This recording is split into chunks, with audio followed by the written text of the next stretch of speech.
Good morning. My name is Loïc Simonet, researcher at the Austrian Institute for International Affairs. It is my pleasure today to introduce Mr. Volker Türk, the United Nations High Commissioner for Human Rights, probably the trickiest of jobs in an era marked by widespread concern over the protection of truly universal human rights. High Commissioner Türk kindly agreed to share a bit of his precious time with us this morning and answer the questions of Wolfgang Petritsch, the president of our institute. Ambassador Petritsch, dear Wolfgang, the microphone is yours. Thank you so much, Loic, and welcome, Volker Türk, the High Commissioner for Human Rights. Volker, when I visited you in Geneva, this was earlier this year, if you might recall, I prepared myself by reading your vision statement. Can you briefly recount for our audience your, as you call it, path for solutions? What are the main challenges you face as UN High Commissioner for Human Rights? What are your main concerns when it comes to protection? Yeah. So first of all, great to be able to have this conversation and very nice to see you, Wolfgang. Yes, I think if one looks at the state of human rights these days, what comes to mind is actually a situation of crisis.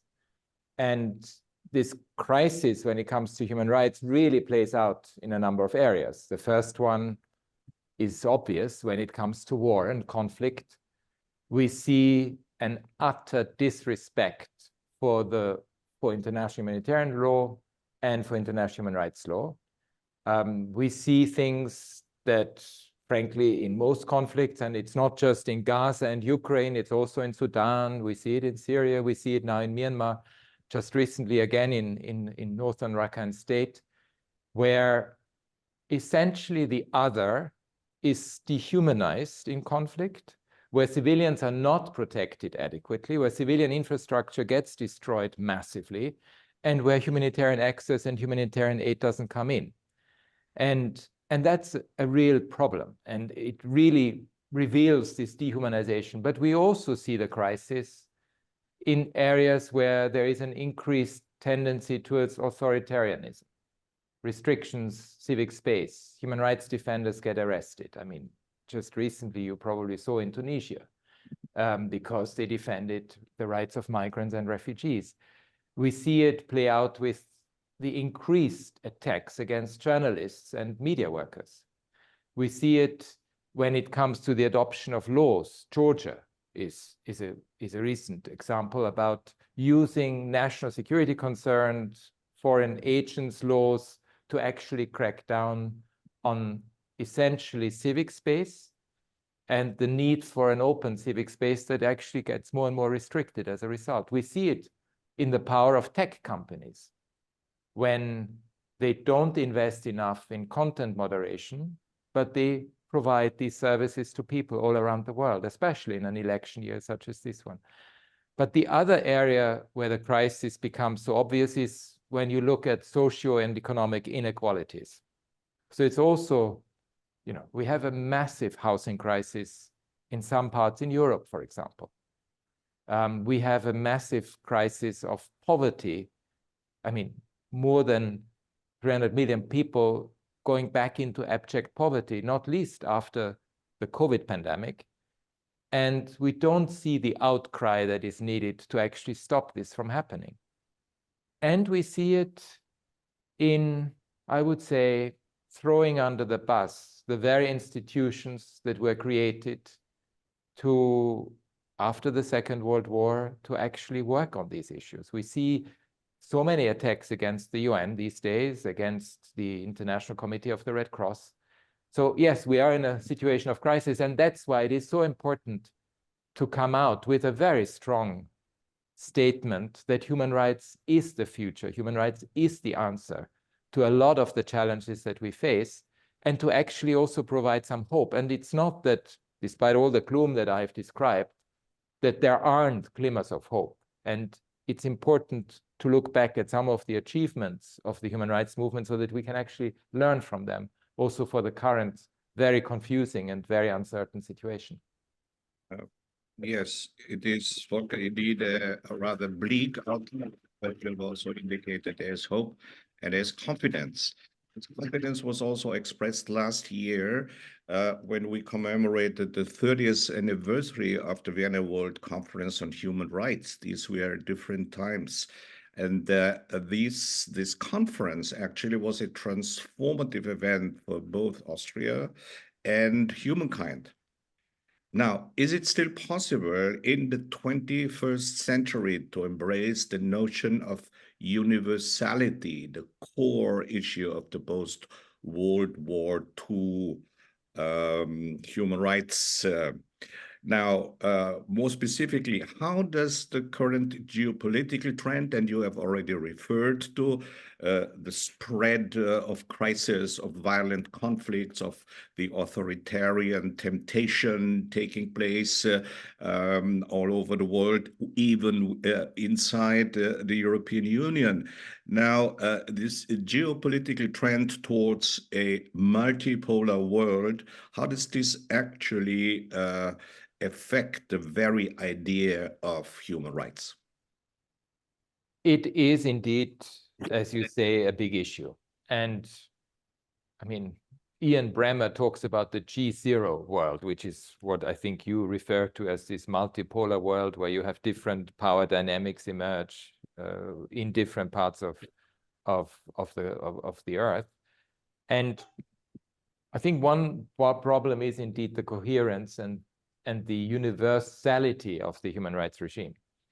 The Vienna conference over 30 years ago was extremely important because and let's go back to that moment in 93, because what it did, we came just out of the Cold War. There was, I mean, the decolonization process was almost over. I mean, we still have problems with colonization, but essentially the big decolonization was over. The anti-apartheid movement has been successful because South Africa became got rid of the apartheid regime. So you had a number of things coming together. The Security Council started functioning. I remember Iraq, the Iraq invasion of Kuwait. You saw suddenly a re-emergence of multilateralism. So it was a very important moment in international politics at the beginning of the 90s. And it was really the right moment to actually say, let's look at the foundations, including human rights, during this Vienna conference, which, well, let's not forget, it took 2 years to negotiate the Vienna Declaration and Program of Action. And there is a very important paragraph in that was negotiated, which essentially confirmed the universality of the human rights regime, because let's not forget, during the negotiations of the Universal Declaration of Human Rights, you had not the same amount of states represented that were represented in 93, because of course all the former colonies weren't represented. So now you finally have a very strong commitment from everyone, from all member states of the United Nations, to the universality of the human rights regime, but also taking into account that if you have cultural, social particularities, that the obligations that states have assumed themselves are predominant, and they are the primary source of the law. So this was important. Last year, when we commemorated the 75th anniversary of the Universal Declaration of Human Rights and the 30th anniversary of the Vienna Declaration and Program of Action, I also felt that there was not one single member state that, in a way, didn't validate the Universal Declaration of Human Rights. And that was important because the Universal Declaration of Human Rights presents a comprehensive picture: economic, social, cultural rights, civil and political rights. So we are no longer in this old dichotomy between civil, political rights on the one hand and economic, social and cultural rights on the other. And that was, even today, it's very important that we actually see all member states at least pay lip service, at least stay the course and be committed to the universal human rights regime. Whether or not they're implementing it is another matter. And that's really the big challenge that we all have. But they are not denying the norms. They're not denying the standards. They're not denying the law. And that gives us, at least those of us who work on human rights, huge leverage, because you can use the norms, you can use and apply the standards, and you can actually assess implementation from the perspective of the very norms that these countries have accepted themselves. So yes, the universality is something that, despite the multipolar world, is still a given, is still part of the political consensus. How we implement it is the big issue. Well, I agree with you. I mean, it's the proof is in the pudding. How to implement it, how to continue to implement it in this G0 world, which you referred to. Now, in his report on our common agenda, UN Secretary General Antonio Guterres proposes a summit of the future, which he describes, and I quote because it's a lengthy quote, a once-in-a-generation opportunity to reinvigorate global action, recommit to fundamental principles, and further develop the frameworks of multilateralism so they are fit for the future.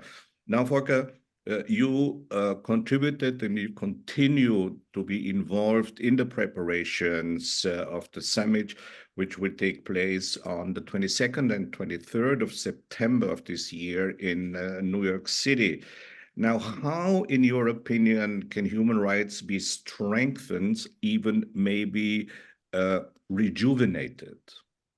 Yeah. So the Pact for the Future is a huge opportunity, as you said. It's a huge opportunity because coming out of COVID, we have seen how important multilateralism is. Unfortunately, with the war in Ukraine, one P5 member invading another country, with what's happening in Gaza and Israel, with what's happening in so many conflict situations around the world, unfortunately, we have seen also real distraction from the big challenges of our time: climate change, the rights of future generations, the triple planetary crisis, the fact that we have huge issues of inequities at the global level. So, plus the weakening of multilateralism. So it's indeed the Pact for the Future that is currently being negotiated. We just had the revised version come out earlier last week, has identified the big topics on the digital side. There is a global digital compact that is being negotiated on the rights of future generations, on peace and security architecture, including the role of the Security Council, on human rights. And there is some very strong indication that indeed they hope that the human rights system is actually strengthened as a result of the pact. And that within the different aspects, sustainable development, peace and security, and humanitarian affairs, human rights are actually underpinning these areas and strengthening them. And to give you one concrete example, on the digital world, the Global Digital Compact, we know that new powers are emerging. It's the big tech companies. We know that regulation is extremely important. But we also know that we need to make sure that the human rights norms that apply both offline but also online are translated into very concrete commitments, including for businesses, for big businesses. And that's what we hope to achieve with these negotiations. Of course, it's negotiations among member states, but what we can provide is the expertise that we have within the office on the human rights front, and hope that member states will pick it up and see the potential that human rights has on all the issues of the future, which is, by the way, and you refer to the vision statement, which is exactly where we see, if you like, a reframing of human rights in the sense that it's not just about violations, it's not just about the doom and gloom, it is also about solutions. Human rights offer solutions. It offers solutions to conflict. It has a strong preventative effect. It offers solutions to the big issues of climate change, because it puts the emphasis on vulnerable populations. It actually shows, look, if you continue doing this, particularly the indigenous populations, those who are discriminated against, women and children will be more affected through the impact of climate change than other parts of the population. And to actually make it real how people's lives are affected is about human rights. So I hope that with the Pact for the Future that's going to be adopted, that we will see a strengthening of the human rights mechanisms, that we will see a strengthening of the potential that human rights can offer as a solution to the big challenges that we face. And yes, it's you know, that we are not seeing human rights as the difficult, sensitive, uncomfortable area, which it is, no doubt about that, but that also we see it as a force for transformation and change. Yeah. Actually, we at the Austrian Institute for International Affairs are trying to contribute exactly to this very broad goal. And of course, we are, with your interview, actually, we are launching our new publication called Reflections. And I believe it's very important. It's a very significant title, in my opinion, because we need to reflect on those issues before we move on to implementing it. We need to see how these new areas of where human rights is so central. You mentioned the big tech industry, you mentioned climate change. I mean, these are issues where human rights plays fully into it and also reflects if we try and resolve these issues, then I believe we are contributing to human rights. Now, our new publication, the first issue, we asked the question or make a statement saying why Europe matters. Now, although your field of action is, of course, truly global, you nevertheless are a citizen of a country, you're a citizen of Europe. And what can actually do and should Europe do to protect and to promote human rights? This is, so to speak, my concluding question. Yes, no, I think Europe, in this G0 world, in this multipolar world, plays an extremely important role. Plays an important role because of its history. And I wish that sometimes that history doesn't get forgotten. And not just when it comes to the Second World War and the Holocaust and atrocity crimes, but also when it comes to decolonization, because let's not forget, a lot of European powers had colonies. And it's important to deal with the past in a way that actually, you know, deals with it in a way that actually encompasses that past. As you probably know, we have this permanent forum for people of African descent, and whenever I meet the various participants of this permanent forum and the members of the forum, one issue that comes back very, very strongly is indeed the issue of how to deal with the colonial pasts. Sometimes it's sort of glossed over, and that's not very good. So dealing with the past in all its breadth is extremely important for Europe. And Europe has, I mean, look at, you know, Germany, look at Austria. I mean, we had to deal with the past in a way that we actually understand what happened. We have this never again, very strong sentiment, but also then hopefully translated into politics. And that knowledge of history is important, and Europe brings that to the table. But I wish, as I said, that this would be much more comprehensive and include many other areas of history as well, including the decolonization and the colonization process. The other area where Europe can play an extremely important role is this being a bridge builder. When we see the geopolitical tensions today between the US and China, or between the so-called Western world and the global South, Europe has its own history, its own identity, its own contribution. For instance, on the tech side, Europe has led the way in terms of regulation. You know, you have the Digital Services Act, you have the AI directive, you have the Digital Market Act. So you have a number of things that, frankly, in other parts of the world we have not seen. So they are of global importance. So they are trying to deal with these new powers that emerge, including from a human rights perspective. But then also Europe can be an important bridge to other parts of the world, and some countries have more of that than others. I mean, you know, each country in Europe has their different, you know, interests and also knowledge of. I mean, if we look at Austria, I mean, you yourself with your own history, I mean, of course, Southeastern Europe is very close, and that knowledge, how to translate this into making sure that human rights are then part and parcel of the response. I mean, we see it now in Bosnia, for example, extremely worried, by the way, about the genocide denial that we see among some of the politicians there.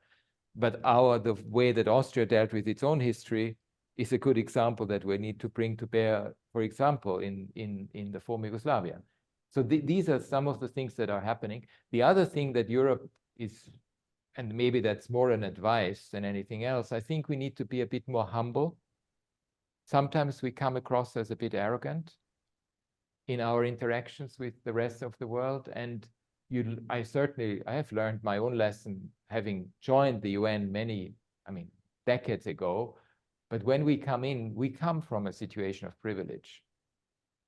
Many situations around the world, they struggle from one day to the next about survival. Some of the things that we take for granted, it's not a given at all for the vast majority of populations, including, by the way, for those who are working responsibly in governance. Not all do, but those who work responsibly in governance, they want to do the right thing for their populations.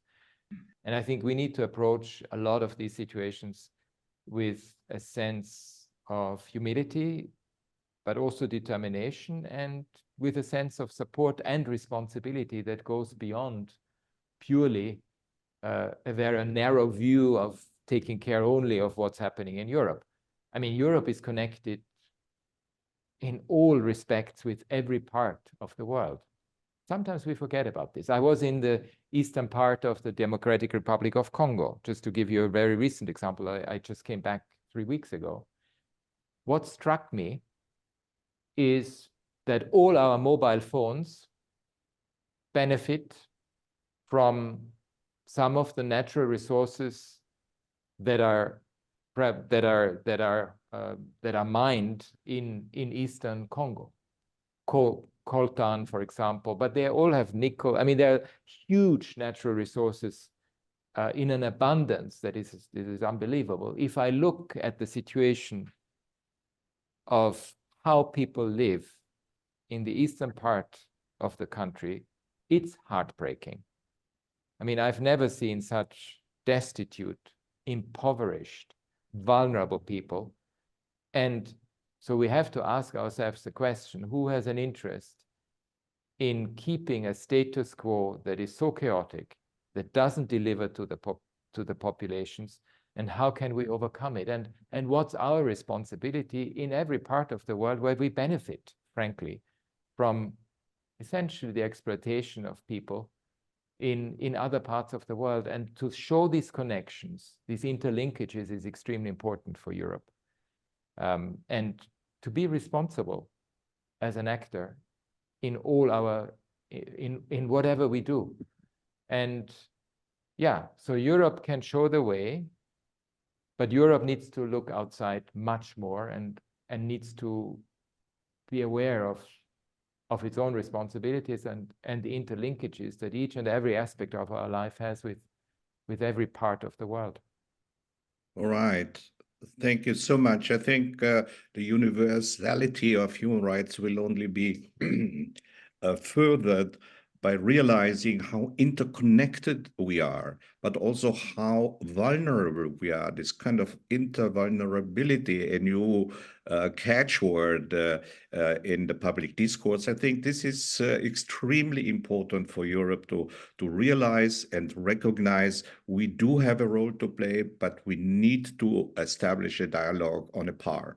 Now, I thank you very much, Volker, for your very succinct answers. And of course, we're all looking forward to the summit of the future. And now I hand back to Loic. Thank you very much, Wolfgang. Thank you very much, very much, High Commissioner Türk, for these inspiring remarks. We wish you all the best in your crucial endeavor, and we hope to see you again soon at the oiip. Thank you, Wolfgang Petritsch. I wish you both an excellent day. Merci beaucoup. Merci. Bye bye. Merci à tous. Auf Wiedersehen nach Wien. Auf Wiedersehen.